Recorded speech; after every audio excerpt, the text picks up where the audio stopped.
Hi, everybody. This is Non-Duality Talk on September 15th, 2015. I'm Jerry Katz. My guest is Sarada Chiruvolu. You better say her last name, Sarada. Chiruvolu. Chiruvolu. Yep. Just as it spells. Just the way it spells. Chiruvolu. Chiruvolu. Sarada Chiruvolu is in Princeton, New Jersey. And she's the author of a book I really like. It's called Home at Last, A Journey Toward Higher Consciousness.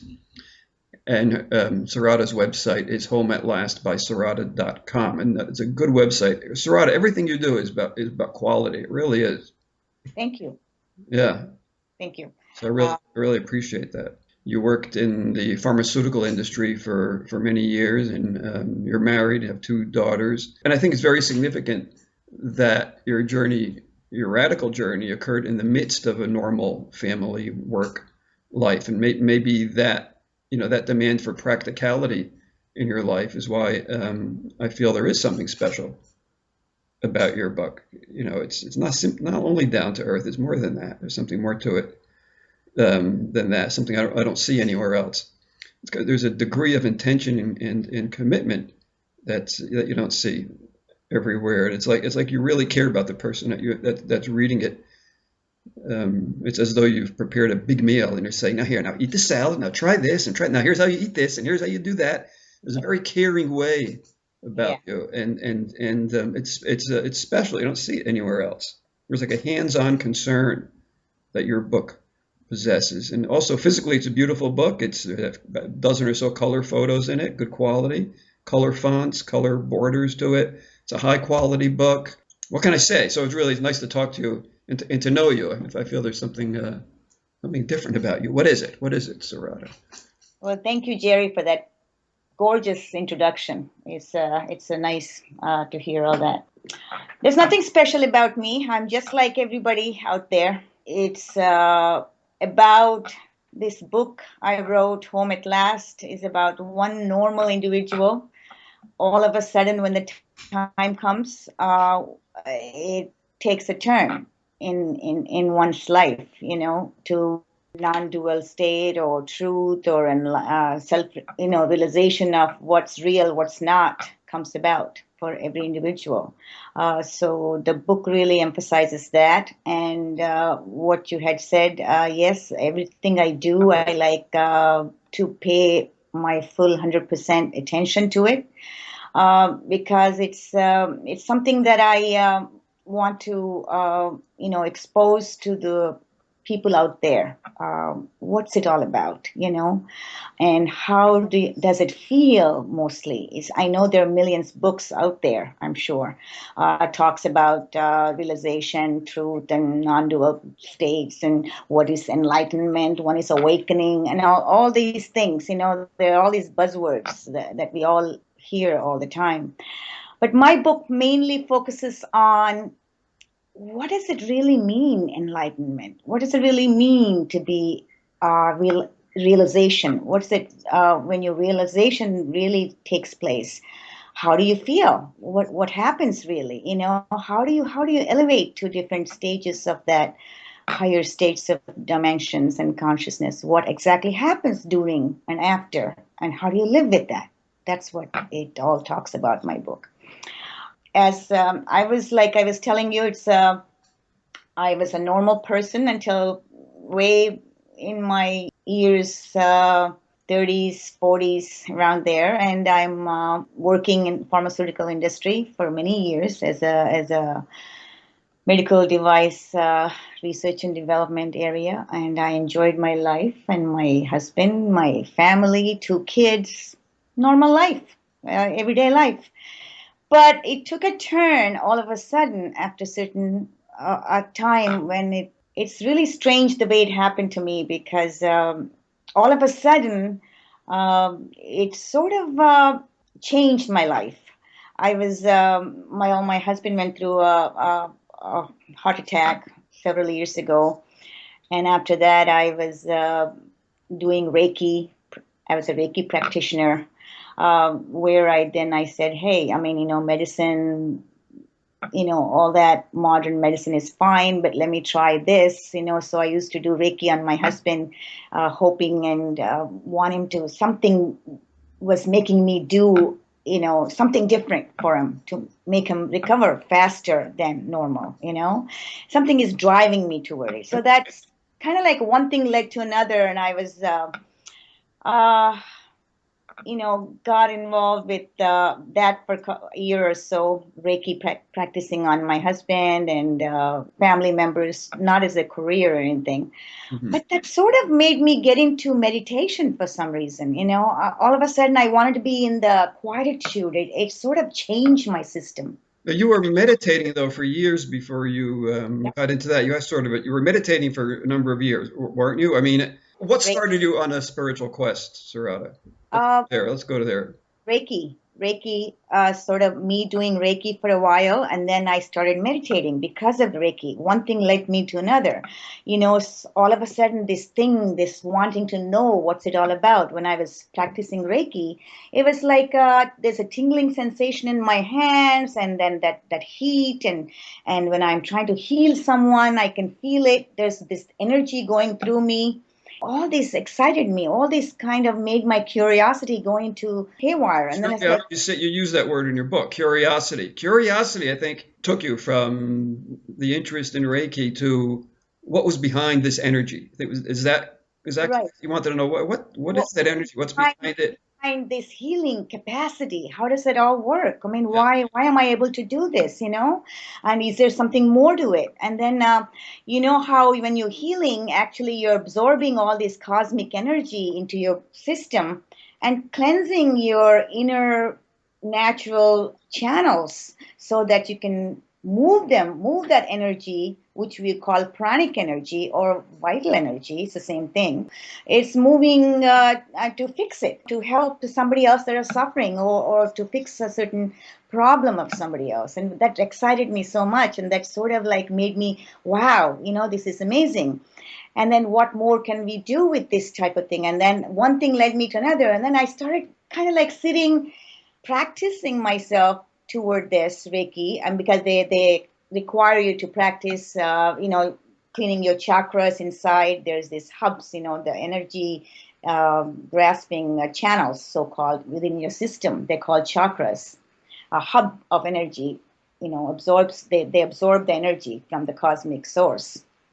And so I used to quietly sit down and focus and concentrate, and that sort of led me to start meditating. I was, without my knowledge, I was meditating actually. I was focusing on a certain thing, and then eventually I started focusing in the middle of my forehead, in the between the two eyebrows, and then I started just by itself learning to meditate, and then I used to love it. I mean, that quietude and that focus and the concentration led me to wanting to meditate every day.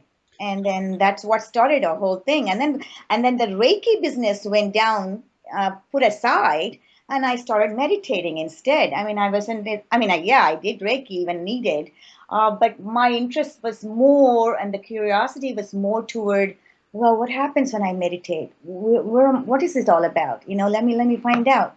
So that transition from Reiki to deep meditation Right, right. was interesting. You say in your book that Reiki, you talk about involving life energy. I don't know what word you'd use: manipulation, control, guidance of the life energy.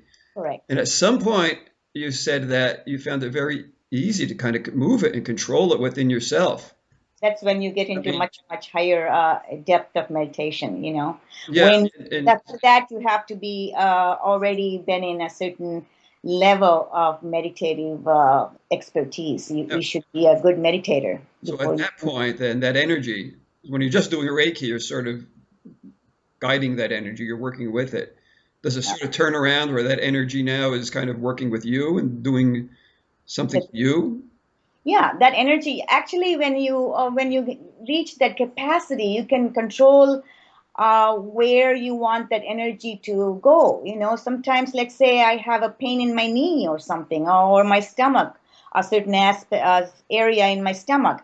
All I do is quietly sit down, close my eyes, and move my inner energy to that particular area to give more that vibrational impact, so it fixes itself. And it does. Actually, it's a matter of, mind, the focusing your mind toward to do something for you, within your system is already that equipment where we should be able to do that. I mean, God gave all of us that capacity, but not everybody can do that is because you need to learn how to do that. You need to meditate, and you need to, harmonize all the things within your system, and then you'll eventually get that capacity to do that. Anyone can do Something that. I want to emphasize, Sarada, is right now or at times during this conversation, you talk about your own experiences, and people might be saying, well, how does that apply to me? But the fact is, your book really is for other people. I don't want people to think that this is just your experience, your story, and that's the end of the story. That's not even, No. that's a small part of the story, your experiences, but you Yes. sort of have to tell it. But your book really isn't about a telling of your experiences. It's giving It's really a information. service to the reader. It's really what it's about. I want to make sure that really Right. comes across. So maybe you could say, well, why did you write the book then? Yeah, it's an informational book. It's why I wrote the book is I see during my quest of this 10 years of this thing going on, I did a lot of stuff. I went to ashrams, and then I noticed people, and I used to go to conferences, and the curiosity of mine was so much at one point. I used to attend all the conferences, whoever talks about non-duality or reaching higher level of dimensions or consciousness, whatever. My drive was always listen, go places and do this, do that. So in the process, I learned all these people are there too, trying to, the thirst is there for people to know what's it all about, what happens. And so that made me write that book. Eventually, when I attained myself the realization, then I wanted to give the information what people are looking for, because I haven't seen a book that really explains what is it all about, what happens. When I am in that state, my energy picking it up and going to one chakra to another is rising that. Nobody really wrote that in detail about that, whereas I did, because I want people to know certain signposts, what they can expect when they're meditating, or when they're deep concentrated state. What is it? What really happens? Your body is changes. Your nervous system changes. You can feel the difference depending on individual to individual. It varies a little bit, but still you can feel it. All these things happening within you. I'm not talking about outside. Outside is closed up when you're meditating. But what is going on within you, you're more clear on that. And that's what I wanted to express in my book. And that's what I wrote in a lot of my chapters. Every stage I went through, or everything that happened when the inner energy gets awakened. What does it mean by awakening? Is it awakening just itself enough? No. Awakened inner energy need to be brought up by meditation. The more focus and concentration you give, the better it is for it to rise up to the seventh chakra, where there's seven chakras in your system. Until you go to the top chakra, the realization doesn't happen. And you don't feel that non-dual state. When you become one with the cosmic energy, that's when they call it enlightenment. When you reach that oneness within you, and that takes time. We could talk about, and you say this in the very beginning of your book, you actually quote Fred Myers, I think his name is, Yeah. on the comparison between self-realization and enlightenment. It's very simple. I wonder if you can just say what that is. The way you view life changes totally. That's when the transformation happens, and when you finally realization happens, your perception of life, what's real, what's not real, that you have. But then enlightenment is something that you retain that all the time in your given life. That's when you're enlightened, really. Because if you just say, okay, realized soul, yeah, realization happened, but are you able to retain that? When you retain that, the communion with our higher consciousness is continuous. That's what I would say that's the explanation I can give you. It's no matter what you're doing or you're living normal life, husband, family, kids, all the laundry that comes with it. The communion with our higher consciousness is steadfast. It's there all the time, and you live with that, and you go with it. That flow, and your decision making, your insight, your intuitive power increases with enlightenment. I would say that's realization is fine. You're realizing that we all have that inner soul or inner energy. When it's awakened, it has to reach the source. Enlightenment is that, when you reach that unity, and that's when the whole thing changes, and you retain that all the time. You retain that every minute of the day, every time. It's just in your it becomes part of your life. Yeah. You stay in that higher consciousness, and everything is better, actually. I mean, yeah, it doesn't mean you change physically or your personality changes, but you live with that, with this higher capacity to do things and function well in day-to-day life. This drama of this what they call in Eastern way of saying Maya or illusion, you play your game much better, in a higher capacity. I think that's the best way to explain. You play your game with the top notch and level, with a much higher capacity and potential, and it makes it all the sense. Go through that in a better way. I think. Key to all this is meditation. Your book basically can be called a book on meditation.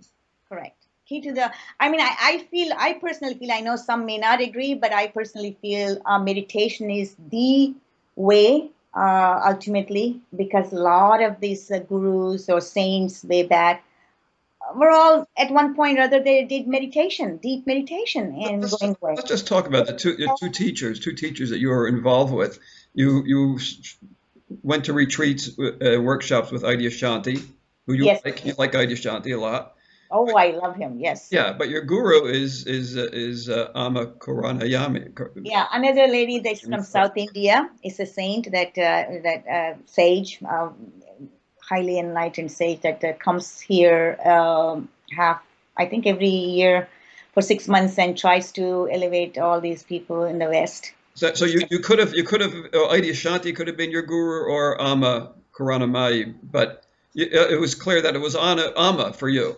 Correct. It's like who you resonate mostly with. I mean, I'm not saying Adyashanti couldn't have been my guru, but I think I am more driven toward Amma for some reason. The way, maybe it could be cultural. It could be I was born in India, but I grew up in U.S. Starting from year 13. I just want to clarify that there are two well-known Ammas. One is Amma is known as the hugging saint. No, not. And your guru is not that. It's Amma Karunamaya.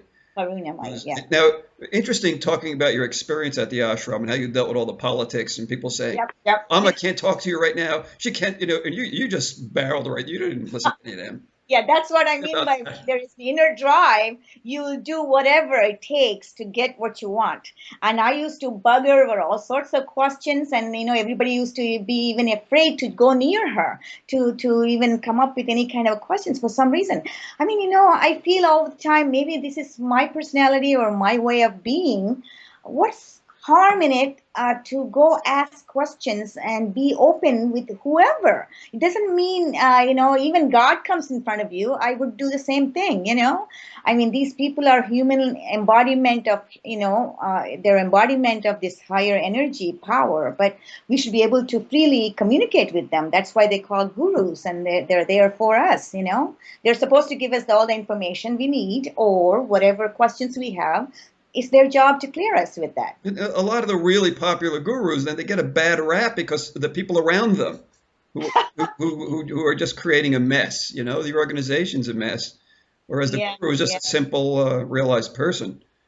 So you cut through all the politics and all the. Yes, I did. I mean, I was also initially people wouldn't let me go near her, as I've indicated in my book. So how did you deal with all policemen? You didn't like that. I don't think you liked that too much. No, I didn't like it. In fact, I used to get really irritated for a while. And then somehow I used to find, like in the break time or lunchtime or whenever she was alone, less people crowding her. I used to go there and get my answers cleared up, because those days my meditations were so intense and deep.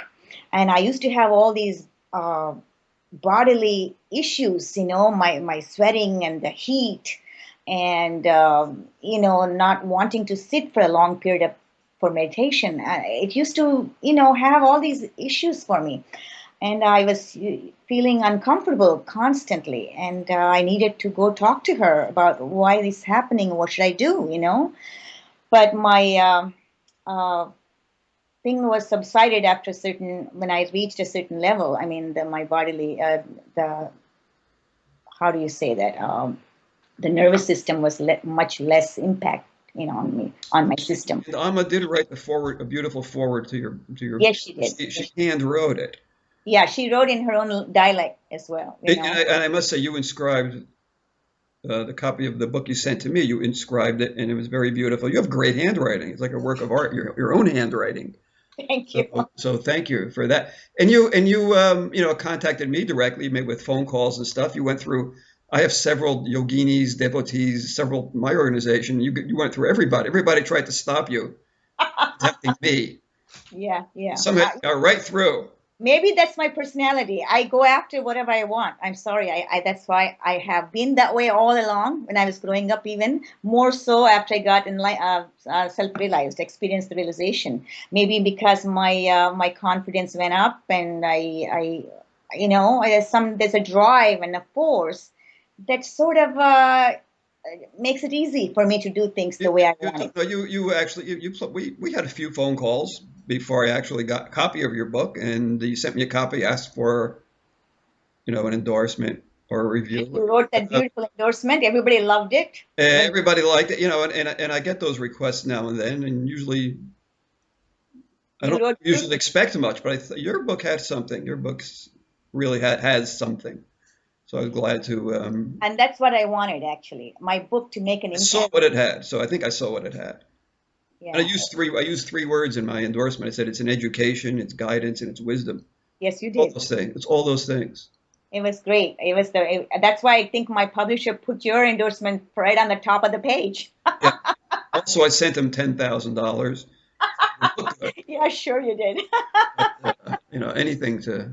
Yeah, it was beautifully done. Yeah, and then I worked on it, and initially I had such a hard time having publishers come forward because I'm the first-time writer, and nobody knows me who Sarada is, and why should they take my book and publish it for me, And I'm not running workshops, or I don't have a bunch of crowds around me, Not yet. I'm not doing anything. Not yet. It's another example of your assertiveness and your steadfast, mental attitude is that you got the book written. It's hard to write a book. You wrote the book. It took you a couple of years, I think, and you wrote it. It's a good book. You had a professional editor work. You didn't mess around. Like I said, you're a person of quality. And then you had to find a publisher. You're totally unknown, writing a spiritual book. Everyone writes spiritual books. Exactly. You stood out of the crowd. You got the publisher. Yeah, I did. White Cloud Press. Yeah. Yes, I did. I mean, I used to, just like I bugged you a lot of times on phones, I used to bug all these publishers, Hey, listen, I sent you my proposal. What happened to it? Or did you like it? Or what? Yeah. You know me. I went after everybody, So Good. finally. That's true about you, and I like that. And it's been effective for you. It works. Yes, it did. Yes, he did. Finally, he said he loved I think that's Steve Stroll, his name, publisher, White Cloud Press. He loved the way I wrote, and he wanted to see if I can go forward with that. So that's when I accepted him as my publisher. I do want to talk about where you're going in the future, but a couple of major themes of your book I want to backtrack and look at. Again, meditation again. And Go ahead. You give examples of how to meditate, how to meditate, and you kind of say that everything you do in your life should serve optimal meditation, and you give people some ideas of how to just live a good life. Can you go through some of those things? They're in your book. Like what's a great way to prepare for meditation or to live a life of effective meditation? Yeah. First, before I answer that, I'm just going to say this. What it is meditation is great, but people striving to meditate or struggling to meditate, is not worth it, because it's always this, there's this thing, what I tell everybody, when one is ready, when I say ready, I mean really ready. We all are evolving in a certain pace in our life. Every human is going in their own journey. So unless you're, like I had mentioned, I think previously, unless one is really ready for meditation or for wanting to know what's it all about life, you won't be able to meditate. I'm not saying this because of to discourage people, but I'm saying it to get into a deeper level of meditation. Meditation in general, sitting quietude every day, 5 minutes, 10 minutes, that's fine. It does a lot for you, because, if you can do that, even for your health purposes and everything, and you feel good, less stress and all these things. But eventually, why do we meditate? It has a purpose. It leads us to the realization of our true nature, of who we are, and then ultimately takes us to enlightenment. So meditation should be done nicely. First of all, everyone has to be in perfect health. Everybody thinks that, go ahead, I'm going to meditate, I'm going to starve myself, I'm not going to eat, I'm not going to exercise, I'm going to avoid all these things, and I'm going to just sit there and meditate. That's what they used to do when I was in the ashrams. A lot of people, they skip their meals and they go away someplace and they sit underneath a tree or whatever, and they start, closing their eyes and just sitting there when we're having lunch. And I used to think, I don't know. I mean, later I used to think, at that time, maybe I used to think, well, maybe that's what you're supposed to do. But when I realized, and with all the things I had to do, you have to take care of, first thing you do is take care of your body. Okay, you don't need to do all this. It's just such a myth and misconception. People think, well, meditation or going into this level of deep, practice takes that you can't eat, you can't do this, you can't do that. No, please don't do that. That's what I tell in the book. I emphasize that a lot. Take care of the instrument first. The instrument, which is a body that's given to you, make sure it's healthy and sound, and mentally you're okay, you're relaxed. For that, it takes work. And I had a whole chapter explaining that in my book. What you do, how you exercise, how you sleep, how you eat, the proper food. That's utmost important. If you don't do that, forget about meditation. It won't allow you to meditate. The body will not allow you, because you need the body to meditate, and you need the body to take you to higher levels. When a sound body will take you. And then meditation itself will take you later on. It's like you don't need to meditate then. It itself will take you toward that point where you need to be. So first thing you do is to sleep well, eat well, exercise well, and be happy first. Don't worry about all this other stuff. And then you have to train your mind as well. That's what I emphasize in my book. You just don't go around doing all sorts of stupid things and socializing when you should be really doing proper practice and taking care of your own self first. I mean, even unnecessary chatting, unnecessary social groups. Don't do all these things. If you really want to do, what you're supposed to do, pay attention to what you have to do and use your energy efficiently. That's what I say. That's great. Yeah, this is what people need to hear. It's practical stuff. And something you talk about something else other non-duality authors don't talk about. You talk about being moral. You talk about being ethical. Mm-hmm. Morality and ethical values. They don't talk about that in non-duality books. No, they don't. And you talk about, like I said earlier, you raise a family. Two daughters you have? I have 2 kids and my husband, and I have normal laundry of everyday housework. Laundry to do. Laundry's the hard part, You never know whether to use the pods or the liquid or the powder. It's easy. I can't handle it. I'm just like everybody else out there. But you know what? When the time came, when I told you that it took a 180 turn in my life, I did not abandon my family and get out and do, some kind of a hut or something, or an ashram or some kind of a venue. I did not do that, because that's not a right way to do it. Every one of us can continue what we're doing and still get there where we want to be. Enlightenment and self-realization is not something that you need to drop something and go away someplace else, because that'll be it'll be terrible. Actually, you won't be able to do that, because you're ignoring your responsibilities that you're supposed to be doing, and then thinking of yourself. That's being selfish. That's being utter selfishness. That you have these things God has given you a role to play, and you play your role right. Do your other things. Nobody's going to bug you about that. And I used to find time to meditate. I used to finish all my chores. I even wrote in my book how I used to manage my time, doing everything to my husband and socializing whatever I have to do with my children, whatever, and still did my meditations. Okay, so I stayed up late in the night, big deal. But I found 2, 3 hours to grab for myself and meditate, And, and in the morning and in the night. and along with all that, is you had a profession. I mean, you worked, and Yes, I did. you succeeded. Yeah, later I, of But you course, were constantly promoted, and being successful is something else you talk about. Be successful, not only be stay at home and do your do the laundry. Be successful in your life in a in an everyday sense. and enjoy it, enjoy Enjoy it. it. And there's nothing says, a self-realized being or enlightened being need to be a certain way, or certain behavior or demeanor has to change. A lot of questions used to come to me. Well, gee, you say, you wrote in the book that you're realized soul, but look at you, you're laughing and you're enjoying your life, and I don't see you sometimes like you're like one of these gurus, or wearing this what is this yellow clothes, whatever they wear. Sometimes there's some of the people to make sure they're different from the others. The rogues, the Please don't do intimidating. that. The purpose is to intimidate people.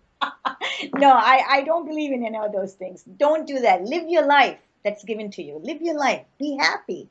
I mean, just because you're realized soul, it's not something you achieved or accomplished in your life. It is something, it's the purpose of life, is that we all get there sooner or later. So what is there that you're trying to do by showing a different demeanor or a different way of being? Be yourself, laugh it out, be with friends, enjoy your life the way it is given to you. And that's what I practice, and that's what I love it. And I'm happiest when I do that. It's just, the only thing that you think is your perception of life changes. That's all. It's a matter of your perception. When you're realized being, your perception of life, you're very clear cut. What's real, what's not. And you go with that. You behave the way it is and you live your life. It doesn't mean, in fact, like Arya Shanti says, I'm going to quote his words, to be able to act and do and express what you realized in life. That's what you're supposed to do. You integrate all that you realized into your daily life. You have to make sure that you're making other people comfortable near you, and your discussions are geared toward that, and you're making everybody happy, and just be one among them. That's what it is all about. That's what I practice, and I am happy with that. That was beautiful. I just So fresh. It's simple and it's truthful, but for it's some reason it's fresh. It shouldn't be fresh, but it is. it's practical. Let's put it that way. It's like, a lot of people have these misconceptions about enlightenment and realization, and I always say, hey, I don't understand. In fact, I even wrote a blog on that. What it is that, why do people think that way? It's something special, something that, I have it, but you don't, or whatever. We're all in the same boat. That's what I say to them. Every one of us. It's a matter of when, how, and time is different. It's almost like going through old age, or going to a school, or getting a degree. Some get their degrees earlier than the others, but whatever they want to accomplish, they accomplish, right? That's the same thing here. And the life purpose of human beings is to self-realize. So eventually, we all will go through the realization. It might take a while, maybe not in this life, in this embodied life. You come back. This life here, it seems like a quickie, actually, to tell you the truth. As far as, we think it's a long life, 70 years, 90 years, whatever. But in reality, in cosmic way of thinking, it's like a one play, and then you don't succeed in that play, what you're supposed to accomplish. You come back another embodiment, and that's why they call it reincarnation, right? You come back again, and you embody again, and you become, and you practice again, you try again. So you have many trials before you come to realization. That's all it is. You may be enlightened this life, or you may not, and we will definitely get enlightened next life, like that. Or you may get it in this life, but it may take a while. That's all. Yeah. Did I ever think that I'm going to be self-realized? No. When I was growing up, I don't even know what realization is. I didn't even know what enlightenment, the term enlightenment means. But it's just like all of a sudden things happen to people. You never know, when is the right time, or when is that turn takes place.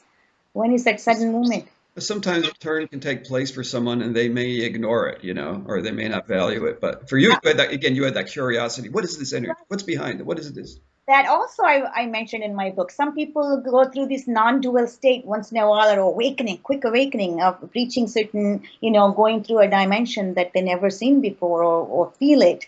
And then they'll just ignore it. And then they go back to their normal lifestyle and, secular life, leading normal things and getting absorbed in this materialistic world. But I think what people should do, in my opinion, the way I had written in my book, once that happens, it's an indication that some people should follow through, in my opinion.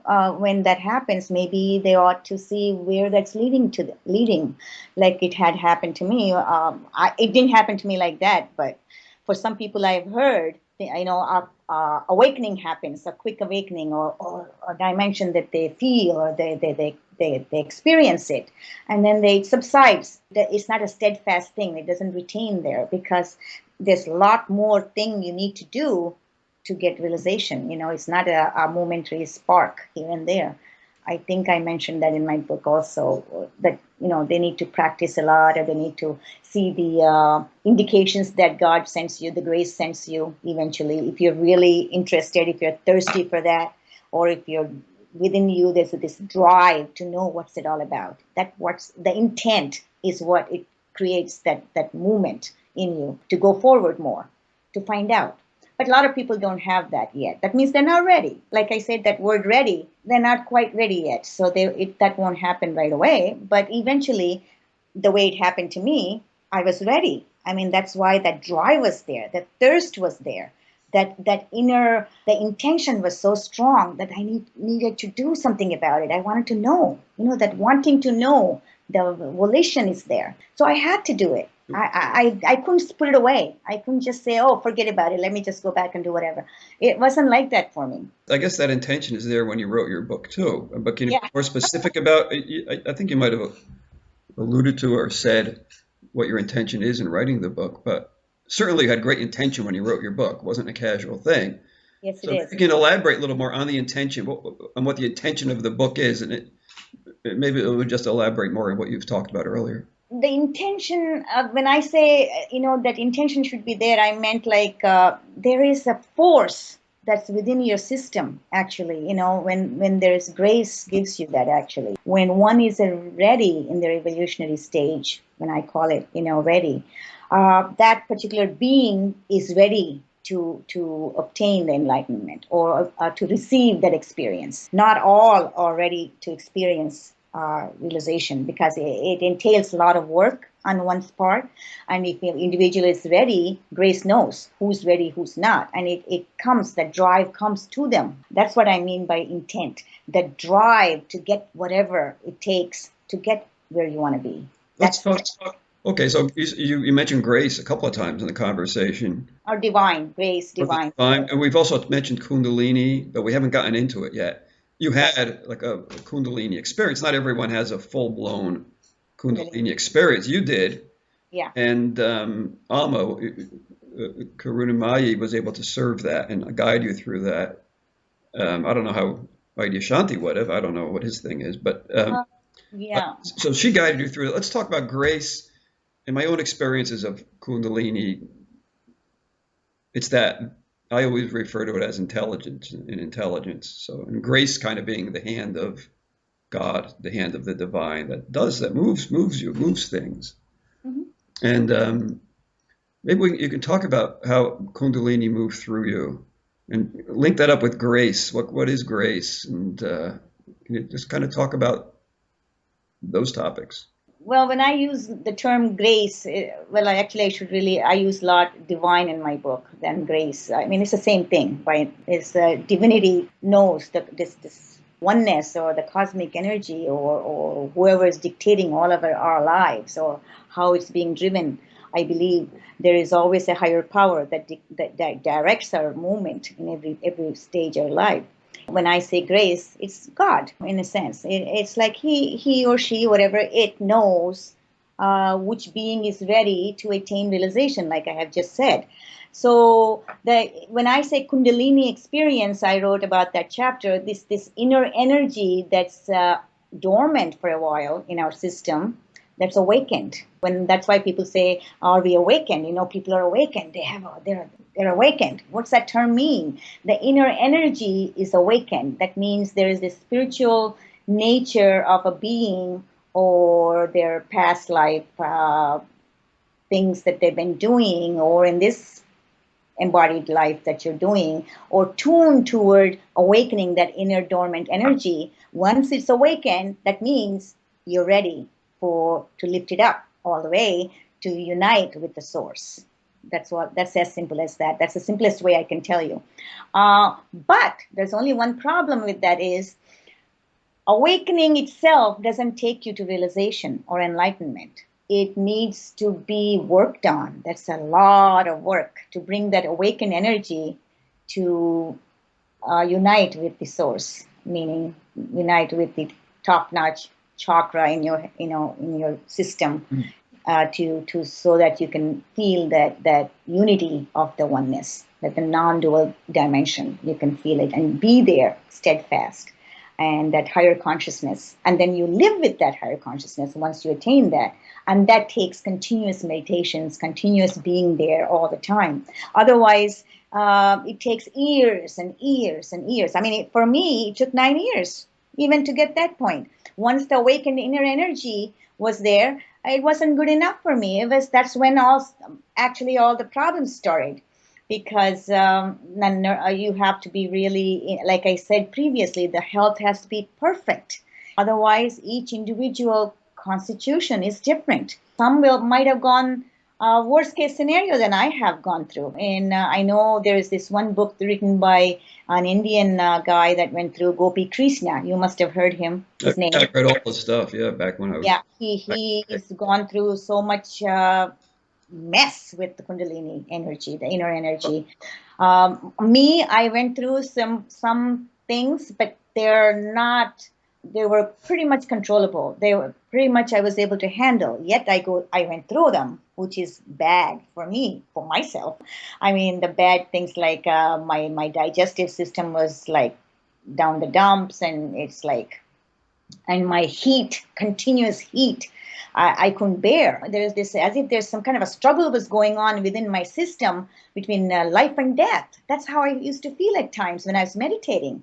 Especially when you're meditating, that happens because that's when the movement starts. That the energy moves only when you're meditating or when you're in a resting period, when you're in a quietude, in the night especially, when you're laying down or sleeping, trying to sleep. Your energy starts working. There's times I had to wake up in the night continuously to walk around to make sure that I'm okay. I mean, what didn't I do? I went through a bunch of bad times as well, but not as bad as I thought, as some other people perhaps. No, Gopi Krishna, and I guess he admitted it, he really forced the Kundalini to rise. It wasn't, he was like an extreme, if there was ever a TV show on extreme meditating, he was like the guy, I mean, he really, and he has said, he screwed himself up because he forced it. And I think he might have said ultimately that, it shouldn't be forced. So, Kundalini should never be forced, because then you'll have all these problems. People are having already trouble. They don't even know it's because of the Kundalini. They go to psychiatrists, they go to this, they go mentally. They're just like basket cases. They become, they don't know what's causing all that, and they go see doctors and they take all these pills and this and that. It just becomes a big mess. When you force it, it's not going to work for you. Don't force anything in life. Don't force meditations. Don't force Kundalini awakening. I know I see all these yogas out there, Kundalini yoga on this and that. I don't even know what they're trying to do. I guess they're all trying to awaken this Kundalini, the dormant energy within you, so it's awakened. And I don't know, to tell you the truth. I'm not going to make much of a comment on that because what might happen to individuals, it can be dangerous. I'm not sure what's going on over there.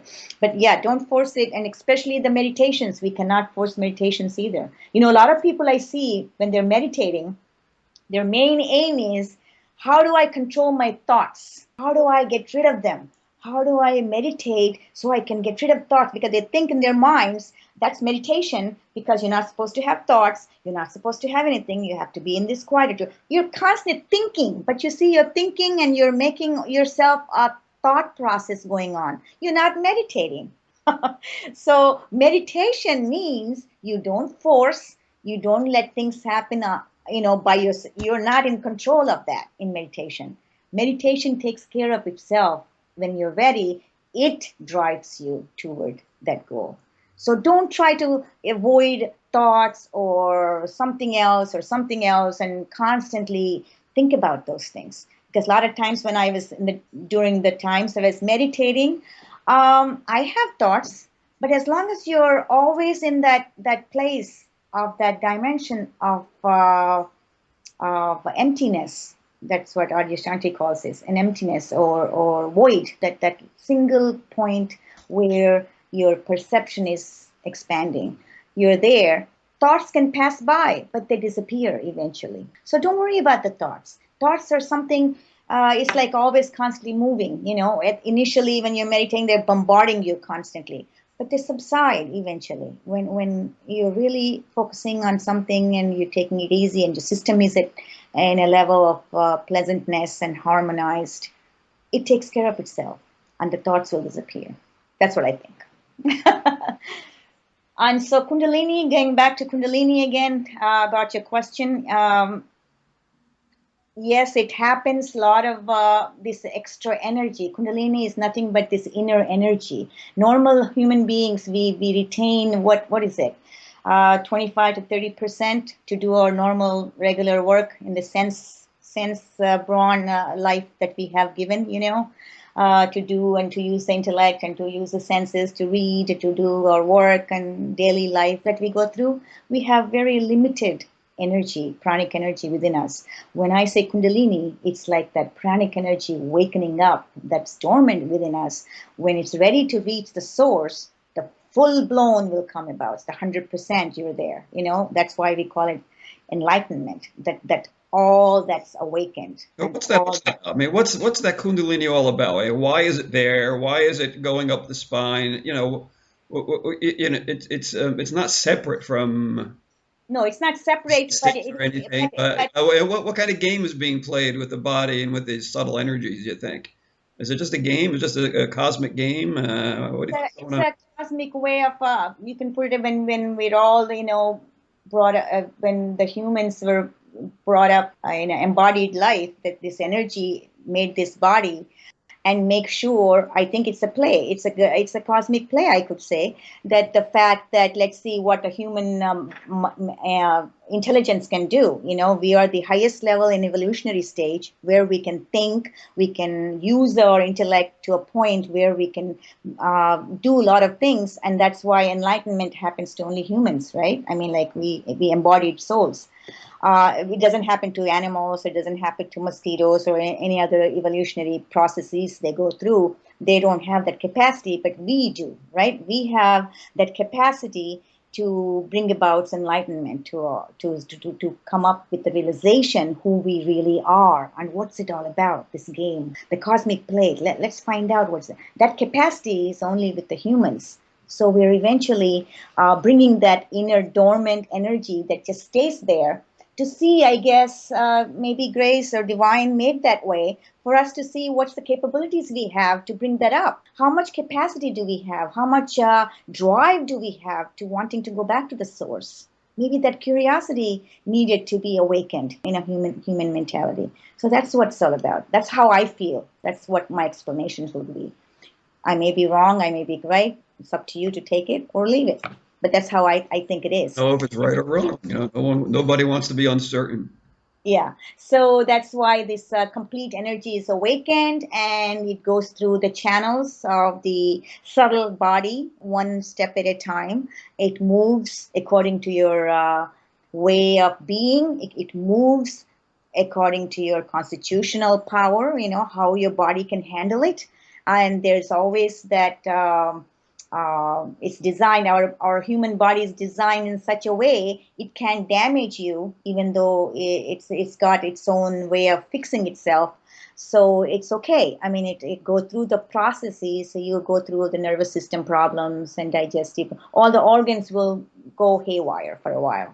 It depends on how who you are, or what, each individual is different as far as that goes. That happens when I go out for a beer and have in karaoke. I get my digestive system goes, hey, maybe it's Kundalini. Who knows?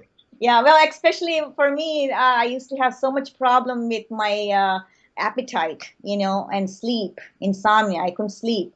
My appetite was gone kaput. I didn't feel like eating. There is so much going on, and most of all, because of this tremendous of energy that's there and within your system, you needed to. The body has to adjust to all that. It's a total change in you. The organs have to get used to it, and the system has to get used to it. How does it handle? So that process will take a while. That took me like almost 5 years. Each type of thing going on. At first 2 years, you lose interest in the worldly things, and you become depressed. Your attitude changes, and your way of thinking changes because you don't want to do anything anymore. You feel like I don't know, you're going down the well, deep down, constantly. So all these things might happen, but you have to come up. You have to meditate, and you make sure it's evolving, it's coming up, so all those things can subside eventually. And that's exactly what happened to me.